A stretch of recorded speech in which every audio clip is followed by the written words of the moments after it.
안녕하세요. 반갑습니다. 저는 연세대학교 치과보존과에 근무하는 신수정이라고 합니다. 이번 강의에서는 정말 많은 분들이 궁금해하시는 그런 주제로 준비를 했습니다. 크랙투스에 관련된 거고요. 크랙투스의 진단에 대해서 간단히 소개를 하려고 합니다. 이 강의는 저희가 2021년 연세 엔도 온라인 강의 시리즈를 준비하면서 이제 강의를 들을까 말까 망설이는 분들께 이제 약간 무료 영상? 맛보기 영상으로 이 강의를 준비하게 됐고요. 제가 뭐 강의를 엄청 많이 하는 사람은 아니지만, 뭐 크고 작은 학회, 학술 모임에서 이제 뭐 많은 개업하신 선생님들, 그다음에 치과의사 하신 지 얼마 안 되신 분들이 이 주제로 강의를 해달라고 되게 많이 요청을 받았어요. 저뿐 아니라 되게 많은 교수님들 또 유명 연자들께서 이 크랙투스에 대해서 강의를 하고 계신 것으로 알고 있습니다. 그만큼 아마 이제 실제 환자를 보게 되면서 많은 분들께서 궁금해하시는 부분이 어쩌면 이 크랙투스가 아닐까 생각이 되었고, 그래서 맛보기 영상으로 간략하게 준비를 했습니다.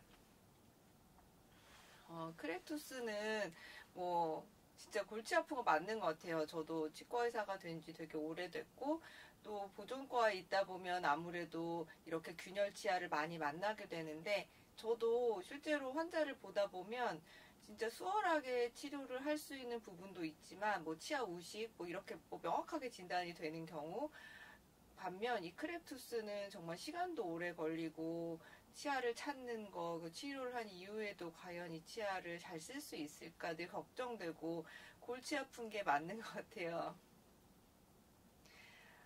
제가 그동안 이제 뭐 학술 집담회나 강의 등에서 소개했던 케이스 중에 하나인데, 사실은 제가 생각하고 싶지 않은 그런 직례 중에 하나입니다. 많은 치과 의사들이 뭔가 장롱 속에 묻어놓고 다시는 내 머릿속에 꺼내고 싶지 않은 그런 케이스들이 다 있을 거라고 생각을 해요. 진짜 그런 케이스 중에 하나인데요. 이 환자분은 중년의 남자 환자분으로 36번 치아, 여기서 요 치아입니다. 36번 치아를 이미 다른 이제 다니시던 병원에서 이제 크랙투스로 진단을 받으시고 저희 병원에 오셨습니다. 그래서 이제 금이 가서 이제 뭔가 치료를 받아야 된다는 이야기를 들었고, 이왕 치료 받을 거면 자기는 이제 조금 더 이제 큰 병원에서 받고 싶다 하고 오셨어요. 검사를 해보니 36번 치아는 콜드 파지티브 많이 시려하진 않으셨고, 그 다음에 저작 시에 명확하게 통증이 재현되고 있었습니다. 그래서 이 환자는 이제 바로 근관 치료를 들어가진 않았고요. 먼저 이제 크라운을 해보고 이제 바이트가 좀 통증이 줄어드는지 확인을 해보기로 했습니다. 그래서 이제 그렇게 진행을 하는데, 저희는 이제 뭐 아무래도 보존과 보철과 따로 있다 보니까 이제 보철과의 레지던트 선생님과 함께 협진을 하게 되었습니다. 그래서 이제 환자가 템퍼러리 크라운을 하고 저한테 체크를 받으러 오셨는데, 환자 말로는 어째 전보다 더 시리고 불편해졌다. 그래서 좀 기다려 보다가 결국에는 이제 근관 치료를 하게 되었습니다. 그래서 이제 근관 치료를 하면서 보니까 실제로 여기 보였던 이 크랙 라인이 실제로 안쪽까지도 이어져 있는 것을 확인할 수 있었고, 환자분께도 잘 설명을 드려서 실제로 생각보다 이 균열선이 꽤 깊게 연장되어 있어서 이제 근관 치료를 해야겠다, 이제 하는 게 맞는 것 같다라고 잘 설명을 드렸어요. 이전 엑스레이를 보시면 알겠지만 이 환자는 되게 근관에 석회화가 심하고 치수석도 있는 상태여서 어쨌든 조심스럽게 근관 치료를 하게 되었습니다. 그래서 근관 치료를 하고 나서는 다행히도 환자가 불편함이 없다고 하였습니다. 그런데 제가 앞서서 보여드린 그 현미경 사진처럼 이제 크랙 라인이, 그러니까 그 균열선이 치수광 안쪽까지, 물론 치근의 근관 안쪽으로 연장된 건 아니었지만 상당히 깊게 연장되어 있고, 또 그리고 그냥 제 느낌에는 이 환자분이 되게 깐깐하신, 정말 오실 때마다 여러 가지를 질문하시고 진료에 대해 상당히 의심이 많은 분이셨어요. 그래서 이제 제가 나름 이제 이렇게 열심히 저도 진짜 관찰을 한다고 생각을 했고, 환자분이 아프진 않았지만 조금 더 템포러리 상태에서 혹은 최종 보철을 임시 접착한 상태에서 좀 더 경과를 보고 치료를 마무리하자고 했었습니다. 그래서 이제 정말 환자는 이제 안 아파요. 저는 이제 씹을 수 있으니 완전히 이를 붙여달라. 이제 그렇게 됐고, 이제 완전히 크라운을 한 이후에 2달 후쯤에 갑자기 출근을 했더니 이런 메모가 있었어요. 이제 어느 분께서 이제 이가 아파서 오늘 오신다. 그러면은 사실 제가 생각했을 때는 이 치아는 근관 치료까지 했던 치아이고 이미 이제 균열선이 많이 보였기 때문에 사실 아프다고 하면 저희가 해줄 수 있는 게 별로 없기는 해요. 근데 이제 분명히 잘 괜찮았는데 엊그제부터 씹기가 불편하다고 합니다. 엑스레이 상에서 분명히 뭔가 전보다 좀 더 안 좋아지고 있는 그런 느낌이 들고 근심 치근 주변에 훨씬 좀 어두워진 것 같은 그런 느낌을 받았습니다. 그래서 이 당시에 바로 할 수 있는 거는 사실은 없기는 해요. 그리고서 좀 더 경과를 보면 또 명확하게 근심치근 주변으로 광범위한 방사선 투과상이 나타나고 있습니다. 그리고 계속 경과를 보던 중에 환자가 이제 좀 더 나아졌다는 거예요. 이게 뭐 정말 논문에서 발표된 건 아니고 제 개인적인 경험으로는 어떤 루트 프랙처 같은 게 있을 때 이게 사실은 어느 정도 이게 진행이 돼서 주변에 약간 본로스가 생기고 약간 이게 이제 뭔가 주변으로 연조직이 생기면서 좀 더 거기 스트레스를 적게 받는 그런 순간이 되면 오히려 환자들이 좀 덜 아프게 느껴지는 게 아닌가. 초반에는 이게 진단이 안 됐을 때 되게 아픈데 나중에 버티컬 루트 프랙처가 돼서 결국 발치하려고 보면 오히려 환자는 좀 괜찮아졌어요. 힘이 없긴 하지만 전처럼 아프지 않아요. 그런 거 호소하는 거 봤거든요. 근데 이분도 그러셨어요. 좀 나아진 것 같다는 거예요. 보니까 이제는 정말 가타포처도 훨씬 더 느슨해졌고 이제 명확하게 부러진 걸 볼 수가 있습니다. 그래서 어쨌든 이 환자는 이제 발치를 하게 됐어요. 발치를 해보니 이게 근심치근이고 근심치근 주변에 이렇게 버티컬로 루트 프랙처가 있는 거를 볼 수 있습니다. 제가 그 근관 치료할 때 발견했던 이쪽에서 해당되는 그 크랙 라인이 밑에까지 진행된 것 같진 않았고요. 이거는 별개의 그 루트 프랙처 라인이 에이펙스 쪽에서 진행되는 거를 확인할 수가 있었습니다.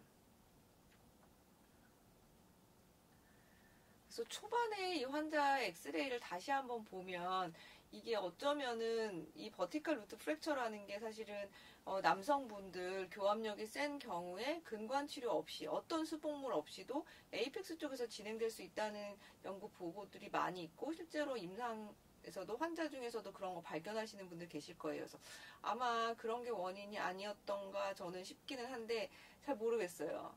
근데 어쨌든 되게 짧은 시간 내에 이렇게 이제 사실은 크랙으로 진단을 해서 결국 크라운까지 하고 중간에 근관 치료했음에도 불구하고 되게 짧은 시간 내에 이 치아는 이제 발치를 하게 되었습니다. 그래서 이 환자분은 사실 저라도 억울했을 것 같아요. 예를 들면 우리가 뭐 하물며 어떤 뭐 가전제품을 사더라도 최소한 2년 정도를 이제 보장을 하잖아요. 근데 진짜 한 6개월도 사용하지 못하고 이 환자는 결국 발치를 하게 되었고 또 여러 번 근관 치료를 했고 템포러리 크라운 하고 저랑 증상도 체크했는데 발치를 하게 됐으니까 저는 사실은 되게 환자분의 마음이 이해가 되고 억울한 생각이 드는 거는 맞을 것 같습니다. 하지만 이제 어쨌든 저희 병원에서는 저는 이제 어떤 병원에 소속된 사람이니까 병원에서 이제 어떤 그런 절차에 의하면 저희 진료는 과실이 없었기 때문에 저희 병원에서는 이 환자에게 어떤 보상을 해줄거나 감액을 해줄 수 없다고 답변을 받았어요. 되게 미안한 생각이 사실 들었고 그분은 아마 치과 의사는 아니시겠지만 어쩌면은 이게 제 생각에는 한 10년 정도 지난 이 케이스인 것 같은데 10년까지 되지 않았나? 근데 몇 년 지났는데 그분은 아마도 이제 그 이후에 다른 치료를 받으러 저를 찾아오지 않으셨지만 아마 그 기억 하나로 정말 저는 그분께는 진짜로 돌팔이로 기억되지 않을까 그런 생각이 듭니다. 다시 한번 저도 정말 안타깝게 생각하고 사실은 이런 증례들을 만나게 되면서 이제 실제 환자를 보는 술자들은 되게 위축될 수밖에 없거든요. 사실은 만약에 시간을 돌려서 제가 이 케이스를 다시 한다고 하면 그러면 뭘 다르게 했을까? 사실 별로 다르지 않았을 것 같아요.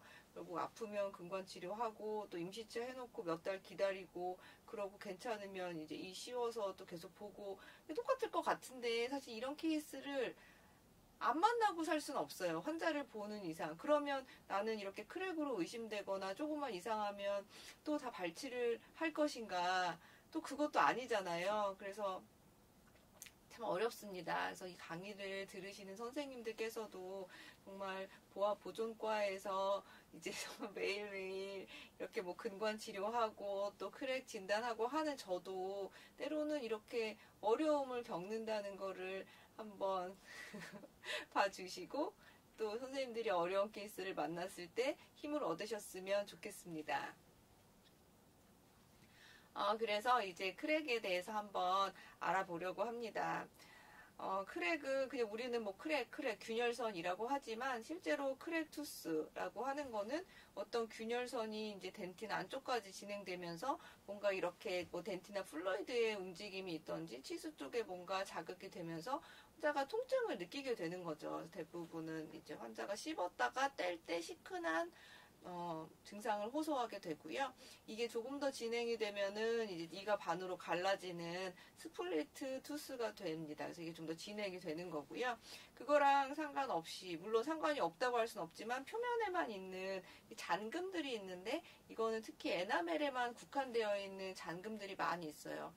이제 저처럼 이제 중년의 나이가 되면 치아를 이렇게 한번 어느 날 이제 그 요즘 핸드폰에 그 좋잖아요. 그 불을 켜가지고 그거를 이제 한번 보면은 나도 이렇게 많이 균열선이 있구나라고 놀라게 되는데 실제로 일반 치과 의사가 아닌 분들도 많이 그렇게 찾아오시는 분들도 있어요. 이거 괜찮냐고. 근데 그렇게 에나멜상에만 있는 균열선은 모두 치료의 대상이 되는 건 아니라고 생각하고요. 저희가 좀 더 관심을 가져야 될 부분은 이제 뭔가 그 안쪽으로 더 연결이 돼서 향후에 놔두었을 때 더 진행이 될 만한 그런 부분들을 이제 감별해내는 게 중요할 것 같아요. 그리고 이제 요 부분이 이제 그림으로 하면 이제 이런 거죠. 표면에만 있다가 점점 아래쪽으로 진행이 되고 이게 이제 깊어지면 거의 치아의 수직축을 따라서 이렇게 반으로 쪼개져 버리는 이런 경우 사실은 이제 요렇게까지 된다면은 치아를 보존하기는 거의 어려운 단계가 되겠죠.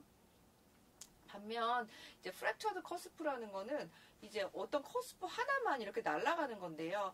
흔하게 나타나는 게 상악의 이제 대구치에 그 팔레이탈 쪽에 커스프가 하나가 뚝 없어지는 그 서브로 약간 내려가는 발치할 정도로 심한 건 아닌데 커스프 하나가 없어지는 혹은 이제 하악에 그 역시 마찬가지로 이렇게 설측에 커스프 하나가 뚝 떨어지는 요런 거를 만나게 되는데요. 요거는 사실은 이제 물론 이제 뭐 크라운 랭스닝이 필요한 경우도 있고 결국 너무 서브로 내려가서 발치를 해야 되는 경우도 있겠지만 요런 경우는 생각보다 많은 케이스에서 적절하게 치료를 해서 근관 치료를 하든지 뭐 하여튼 수복을 해서 크라운을 해서 치아를 보존하게 되는 경우가 더 많이 있습니다. 그래서 불행 중 다행인 거죠. 진단이 안 되고 있다가 어느 날 갑자기 치아가 떨어졌어요 하고 오면은 깜짝 놀라서 보면 스플릿은 아니고 그 치질이 되게 얇은 쪽.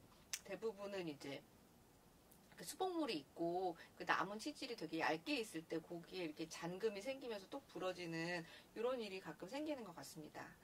근데 마지막으로 이제 또 두려운 게 이 버티컬 루트 프랙처인데요. 이 버티컬 루트 프랙처는 이제 상부에 있는 이 크랙 라인이 밑에까지 연결되는 경우도 있지만 또 단독으로 제가 가리고 있는데 단독으로 이렇게 에이펙스 쪽에서 선이 올라오는 경우도 있기 때문에 이거는 글쎄요. 환자들이 왜 모르냐 치과의사는. 근데 이거는 뭐 현미경으로도 안 보이죠. 현미경은 우리 뭐 그 과학 시간에 배운 그 현미경하고 같은 거니까 빛이 여기 정도까지 들어갈 거니까 잘 안 보이고 뽑아보기 전에는 사실 잘 모르는 경우가 많이 있어요. 엑스레이 상으로 볼 수 있을 정도의 이 버티컬 루트 프랙처가 보이면 그거 어차피 뽑아야죠.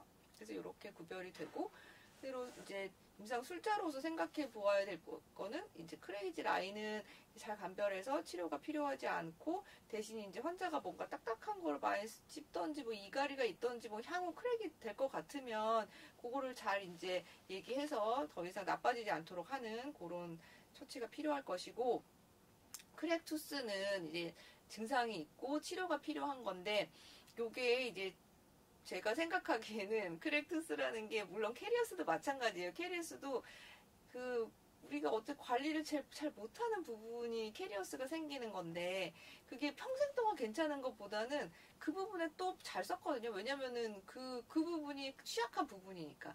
크랙도 마찬가지예요. 크랙도 결국에는 환자가 그냥 자연스럽게 식사를 하다가 거기에 균열선이 생기는 건데, 거기 처치를 하게 되면 물론 증상이 소실되지만 계속 똑같이 그거를 저작을 평생 동안 한다면 그 부분은 계속 취약한 부분이기 때문에 계속 진행될 수도 있고, 언젠가 나빠져서 발치하게 될 수도 있거든요. 그래서 저는 크랙투스를 치료하는 거는 어떤 완치의 개념이라기보다는 치아의 수명을 연장해주는, 그러니까 치아가 금이 갔는데 그거를 막 기부스도 하고 어떻게 묶어가지고 이제 자연치의 기능을 연장해주는 그런 개념으로 생각해야 되지 않을까 싶고요.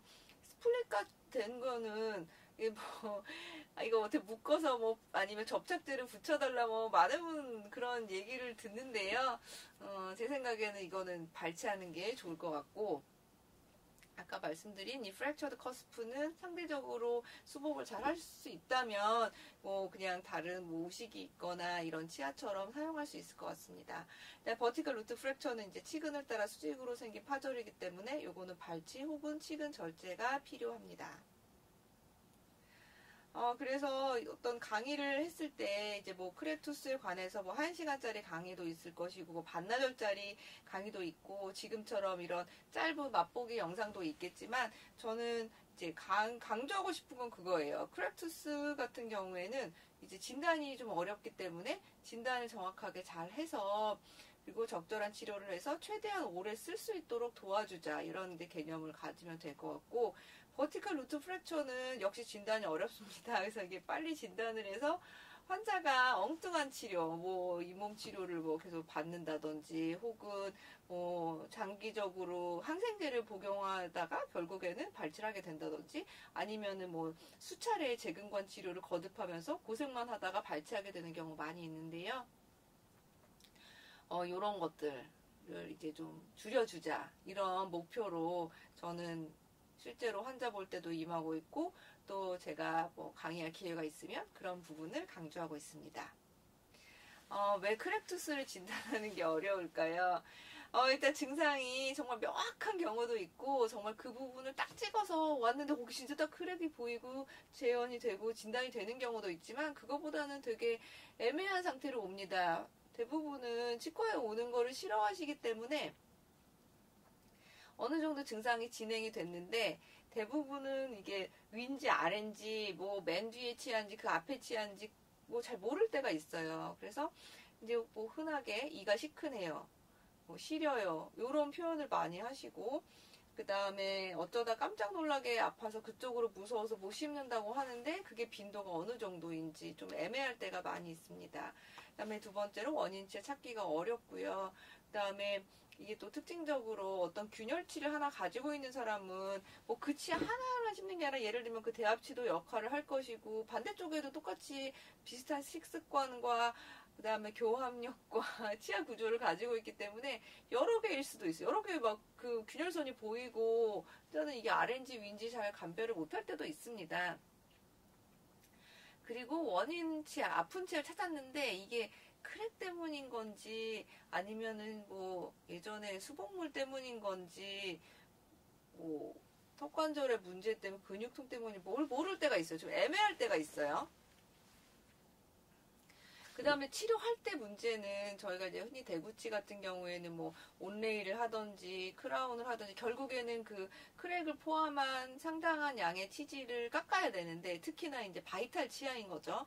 그거를 깎아서 씌우는 부담이 있어요, 치아를. 근데 혹시 이게 맞으면은 그래도 다행인데 그 치아가 아닌 경우 맞나? 아닌가? 이런 부담이 있고, 환자도 이게 예를 들면 최소한 골드 인레이가 되어 있거나 아말감으로 되어 있는 게 아니라 아무것도 없는, 수복물이 없는 깨끗한 치아인 사람들도 의외로 많이 생기는데, 그런 경우에 이런 치료 방법을 얘기하면 되게 당황하면서 꼭 그렇게 이거를 생리를 깎아야 돼요? 이렇게 말씀을 하시거든요. 그래서 어렵고, 두 번째는 이제 프리퍼레이션을 하면 아무래도 치아를 깎아야 되니까 지금보다 더 불편할 수가 있어요. 예를 들면 지금 이제 뭐 한 2, 3 정도로 불편한데 이거를 이제 깎아놓으니까 엄청 시려서 뭐 가만히 더 아파졌다. 그럼 이제 또 근관 치료를 해요. 근관 치료 하면은 시린 건 없는데 또 씹을 때 아파요.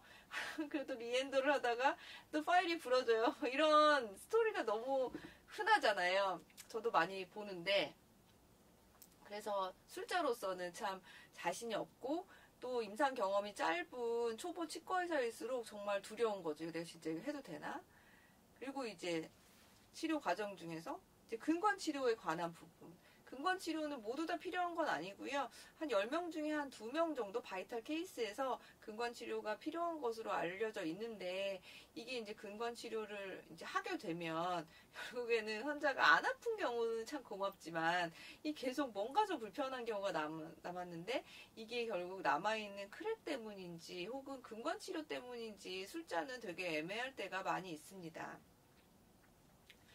어쨌든 안 아픈 상태로 치료를 마쳤다 하더라도 일단 바이탈 크라운을 한 경우에는 이거 나중에 근관 치료 또 해야 되는 거 아닌가? 이거 크라운 완전히 붙여버리면 또 크라운 뜯고서 다시 하기 너무 힘들지 않을까? 그런 생각도 들고 또 환자의 증상이 좀 애매한 경우가 있어요. 전보다는 편한데 이게 아직도 그래도 뭔가 질긴 거를 먹으면 이렇게 다른 치아랑은 달라요. 이러면 근관 치료를 해야 되나 말아야 되나 그런 고민이 들고 그리고 뭐 아까 제가 보여드린 그 극단적인 예는 정말 한 2, 3개월밖에 못 쓰고 다시 왔지만 한 2, 3년 후에 오면 이건 애매해요. 이거는 그러면은 이제 그때는 결국에는 뭐 뽑아야 되겠죠. 크랙이 많이 진행돼서 아픈 거라면 그러면은 이게 좀 애매한데 이거를 그러면은 뭐 치료비를 감액을 해줘야 되나 뭐 시간이 그래도 우리가 어떤 치료를 하고 나면은 한 5년 정도까지는 보통 쓸 거라고 많이 예상을 할 텐데 이렇게 짧은 시간 내에 문제가 생기는 게 결국 크랙이 있었던 치아든지 혹은 이제 뭐 치아에 프랙처가 진행되는 경우 한 2, 3년 사이에 문제가 많이 발견되는데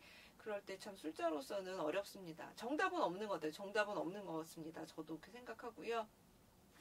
단적인 예로 환자의 증상이 이도저도 아닐 때 저는 일단은 환자한테 근관 치료를 할지 말지 선택을 하라고 해요. 환자가 나는 근관치료 안 받고 그냥 좀 버텨보겠다 하면 일단은 근관치료 안 하고 지켜보는데 물론 이제 뭐 네크로시스가 됐거나 그쪽으로 저작을 못할 정도면 저도 근관치료 하는 거를 추천을 드리고요. 좀 애매한 경우에는 일단 환자가 선택해서 결정을 할 수 있도록 저는 하고 있습니다. 그래서 진단에 대해서 한번 정리해 보려고 해요. 일단 환자의 말을 잘 듣는 게 되게 중요한데 환자는 되게 다양한 표현으로 이 크랙을 설명합니다. 근데 그냥 지나치기 쉬운 그런 얘기지만 이제 뭐 저 예를 들어 환자가 뭐 여기 오른쪽 좀 봐주세요. 뭐 왼쪽 치료 받으러 온 사람이 그럼 오른쪽 한번 보고 어디가 불편하세요? 그러면 이가 가끔 시큰해요. 뭐 이런 식으로 얘기를 하면 저희 뭐 이제 육안으로 보고 또 혹은 조금 더 이제 자세히 보면 엑스레이 한번 찍어보고 이상 없으면 뭐 좀 더 지켜볼게요. 이제 이렇게 많이들 했었는데 뭐 예를 들면은 그게 이제 어떤 균열 치아의 초기 단계인 경우를 저희가 이제 가끔씩 놓치게 되는 경우가 있거든요. 그래서 환자가 어떤 불편함을 호소하는지 조금 더 주의 깊게 들을 필요가 있겠습니다. 그래서 이거는 이제 제가 만났던 환자분인데 이제 왼쪽 이가 너무 아프다고 오셨고 수개월 전부터 하악 좌측 구치부에 이제 통증으로 치과에 다녔는데 사실은 이상소견이 없어 3차 신경통을 의심했는데 너무 아파서 결국에는 무서워서 이제 저희 병원까지 오시게 됐어요. 엑스레이를 보면 우측도 그렇고 왼쪽도 그렇고 7번 양쪽에 뭔가 치근단 병소가 진행되고 있는 것이 의심이 되고요. 그래서 이제 7번을 뭐 이 주제에 맞게 크랙투스로 진단했는데 그러면 이전에 선생님은 왜 못했을까? 만약에 이 환자가 저한테 수개월 전에 왔다면 저도 못했을 수도 있어요. 왜냐면 그때 증상이 명확하지 않았을 수도 있고 엑스레이상에서 명확히 보이지 않았을 수도 있어요. 시간이 지나면서 이렇게 보였기 때문에 이걸 보고 이전 선생님은 어떻게 진단을 못했냐 하고 쉽게 비난하기 전에 이 환자가 초기에 와서 나를 만났으면 어쩌면 나도 그렇게 헤매고 있었을 수 있겠다라고 저는 생각해 보았습니다. 어쨌든 이 환자는 증상이 명확히 재현이 됐고 실제로 이 설측에서 보면 이렇게 프루빙이 되는 상태였고 그 다음에 인레이를 제거해 봤을 때 예전에 저는 이렇게 다 염색을 했어요. 설측에서부터 이렇게 거의 약간 쪼개지기 직전 상태고요. 근관 치료를 했고 크라운을 진행했습니다. 이미 사실은 많이 진행된 상태라서 이 사람이 과연 이 치아를 얼마나 쓸 수 있을지 저도 궁금한 상태였는데, 반대편은 이미 치아가 거의 약간 이렇게 쪼개진 상태여가지고 증상은 없었는데 오히려 이 치아는 임플란트를 하게 됐고요. 이 30번대 치아는 보시는 것처럼 10년 후까지 저희 이제 스케일링 받으러 오셨을 때 찍은 사진을 보면 잘 유지되는 거를 볼 수가 있습니다.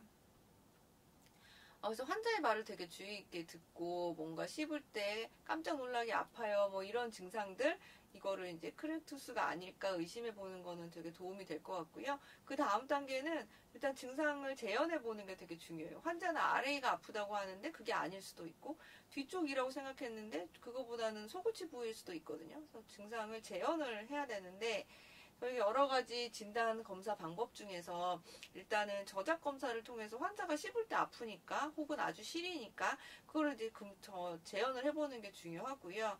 그 다음에는 이제 이게 씹을 때 아팠을 때 이게 육안으로 이게 우식인지 아니면 균열선이 보이는지를 확인하는 게 사실은 그 다음 중요하고, 나머지 검사들을 부가적으로 진행을 하게 됩니다. 저작 검사를 할 때 가장 흔하게 쓰는 것이 이제 이런 뭐 젓가락이나 혹은 뭐 서랍자를 이렇게 묶어가지고 쓰게 되는데, 환자들이 되게 얘기하는 뭐라 하냐, 집에서는 분명히 밥 먹을 때마다 아팠는데 병원에 오니까 아무렇지도 않다고 얘기하세요. 왜냐면 이 나무에 저작하는 거는 실제로 저작했을 때 환자가 느끼는 불편함을 재현하기가 되게 어려울 때가 많이 있어요. 환자가 보통은 집에서 먹었을 때 아픈 음식을 물어보면 나물이나 김 그런 것처럼 뭔가 이렇게 질기고 이렇게 갈아야 되는 그런 것들을 많이 먹거든요. 그래서 그거를 생각해 봤을 때는 오히려 뭐 종이나 아니면은 조금 더 얇고 질긴 것들, 뭐 러버댐을 말아서 쓴다든지 혹은 다양한 것들을 많은 치과의사들이 쓰고 계시더라고요. 저는 뭐 믹싱패드 종이를 조금 얇게 접어가지고 한번 씹어보라고 할 때도 있고, 코튼 롤을 이용할 때도 있고, 러버댐을 조금 이제 말아가지고 씹어보도록 할 때도 있습니다. 그래서 이렇게 치아의 컷스프마다 씹어볼 수 있는 장비도 있지만, 이거는 뭐 일회용이고, 이제 뭐 아무래도 이 검사를 위해서 새 장비를 사가지고 일회용을 쓰고 버리기에는 사실 현실적으로는 사실 수가가 너무 비싸고요. 그걸 받을 수 없는 부분인 거죠. 그래서 뭐 이런 것들 많이 이용해 보시면 조금 더 재현이 잘 되는 것 같아요. 그래서 웨지 같은 것도 이렇게 약간 이렇게 얇기 때문에 아까 그 나무 막대기보다는 훨씬 더 재현할 수가 있습니다. 그래서 특징적으로 이제 크랙인 경우에, 물론 크랙이 아닌 경우에도 뭐 인레이에 접착이 떨어졌거나 이런 경우에도 비슷한데요. 어쨌든 씹었다가 뗄 때 약간 시큰시큰한 거를 호소하기도 하고, 버티컬 루트 프랙처는 그거보다는 뭔가 씹을 수는 있는데 힘이 잘 안 들어간다는 얘기를 많이 하십니다.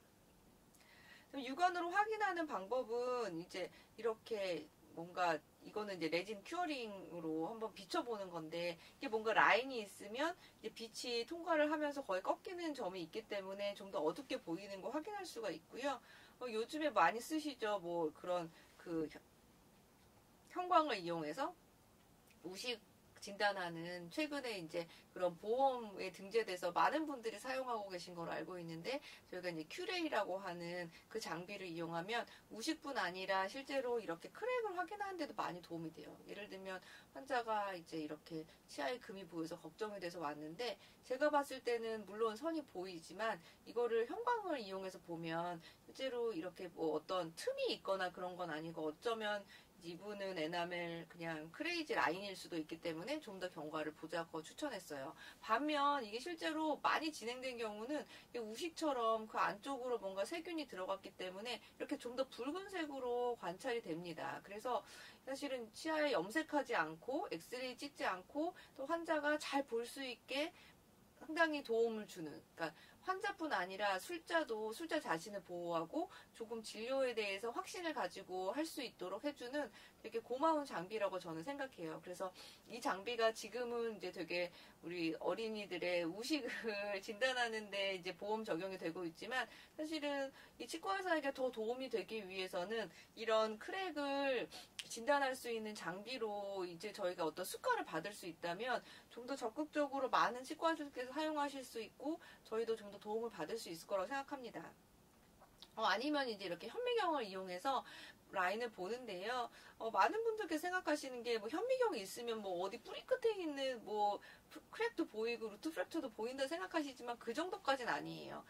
이렇게 이제 크랙 라인이 보여서 이렇게 바닥으로 진행된 경우, 이제 뭐 이런 경우 이제 많이 관찰하게 되는데, 대부분 이런 케이스에서 환자는 통증이 없습니다. 그리고 저도 이렇게 라인이 있지만, 물론 플로어까지 진행되어 있지만 환자의 치주 상태가 정상이고 반대쪽으로 넘어가지 않은 스플릿 상태가 아니라면 일단은 크게 걱정하지 않고 근관 치료를 해요. 대신 이제 이런 거는 이제 환자의 차트상에 기록을 남겨야죠. 그리고 문제보다 걱정되는 거는 이 크랙처럼 보이는 라인이 근관을 따라서 안으로 진행되는 경우에는 조금 더 예후가 안 좋지 않을까 생각이 돼요. 어쨌든 현미경이 있으면 조금 더 이제 깊이까지 볼 수 있어서 도움이 됩니다. 그래서 이제 현미경이 있는 경우 이렇게 크랙 라인이 의심되는데 인레이를 뜯어가지고 이제 염색을 해봐야 되는데, 중요한 거는 이 시멘트나 세컨더리 캐리어스 플라그들이 다 깨끗하게 제거된 상태에서 염색을 해봐야 돼요. 그래서 염색을 해보면 역시 마찬가지로 이렇게 시멘트가 남아있으면 그 부분이 조금 더 파랗게 염색이 되기 때문에 정확하게 볼 수는 없어요. 근데 어쨌든 요 메틸렌 블루의 이 선을 보시면 여기서 요 정도까지 진행되는 걸 보실 수가 있습니다. 그래서 완전 스플릿 상태는 아니고 환자의 증상이 심하진 않아서 일단 그냥 레진 충전으로 하고 경과를 보기로 했는데, 또 이 단계에서 많은 분들께서 궁금하시는 게 그러면 이게 메틸렌 블루 파란색으로 염색되잖아요. 그럼 이거 레진 하려면 이거 어떻게 씻어내요? 살짝 주변에 뭐 이렇게 된 거는 뭐 시멘트나 찌꺼기가 남아있는 거니까 좀 더 프랩하셔도 되고, 그 다음에 뭐 저는 NaOCl 같은 거로 살짝 닦아내기도 하고 합니다. 그래서 깨끗하게 해서 필링 하시면 되고요. 그 다음에 이제 유용한 검사들이 뭐 레디오그래프나 강선 사진, 그 다음에 프루빙, 그 다음에 결국 이도저도 아니고 의심이 될 때는 이제 플랩을 열어서 확인하는 경우도 있습니다. 그래서 엑스레이상에서 이렇게 보일 정도면 뭐 발치해야죠. 그래서 여기 의외로 이렇게 에이펙스 쪽에서 진행되는 라인을 볼 때도 있습니다.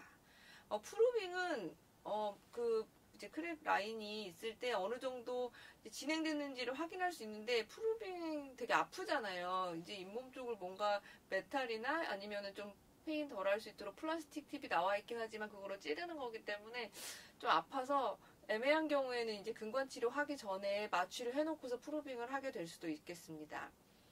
분명히 진짜 이거는 저는 리엔도로 의뢰받았는데, 이 사람은 분명히 제가 봤을 때는 이 버티컬 루트 프랙처가 아닌가 싶은데, 환자는 일단 뭐 금이 보이지도 않는데 이걸 어떻게 뽑겠느냐 하셔서 결국에는 이제 플랩을 열어서 확인해 보면 이 상부 쪽에는 정말 안 보이던 것이 이 에이펙스 쪽에서부터 진행되는 이 버티컬 루트 프랙처를 보실 수가 있어요.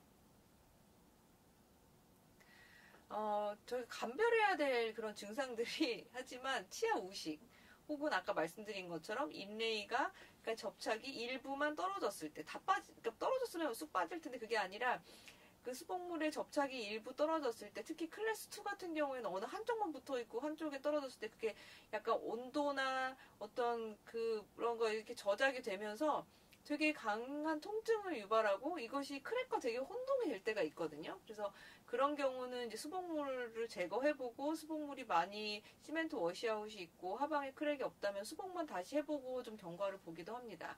근데 애매한 게 치주 질환인데 힘이 없는 거예요. 뭔가 씹을 때 시큰시큰하고 힘이 없는데 우리는 크랙이라고 진단하고 싶지만 실제로 치주 질환인 경우가 있고요. 그 다음에 턱관절 장애가 있거나 혹은 근육통이 있는 경우 보통은 이제 최후방 구치부터 통증이 이제 시작되는 경우가 많이 있는데, 이때도 씹을 때마다 되게 불편한 통증을 호소하기 때문에 우리가 크랙이라고 생각하고 있고 크라운 프랩을 했다가 그 증상이 나아지지 않아서 결국 여기저기 이제 많은 병원 돌아다니시는 분들도 보았습니다. 그래서 이렇게 이제 크랙이라고 의뢰를 받았어요. 제가 왼쪽 어금니가 씹을 때 아파서 여러 번 치료 중이에요. 크랙이라고 이제 받았는데 실제로 이분은 제 생각에는 여기에 이제 이미 폐렴가 많이 안 좋고 동요도가 뭐 심한 상태는 아니지만 그래도 이 치아가 결국에는 오래 못 쓰실 것 같아요. 어쨌든 근권 치료를 마무리를 하고 나서도 계속 불편하다고 하시는데 여기서 짚고 넘어갈 문제도 아까 말씀드린 것처럼 이 치주 상태가 좋지 않았을 때는 치아가 약간 흔들리고 씹을 때 뭔가 힘을 주기가 좀 어려운 시큰시큰함을 호소하는 강한 찌릿한 통증이라기보다는 그렇게 호소하기도 하고요. 또 혹은 이제 이게 근권 치료하고 얼마 안 돼서 아픈 걸 수도 있으니까 이 환자는 조금 더 지켜보기로 했습니다. 결국 뭐 이거를 뭐 이제 할 수 있는 게 별로 없죠.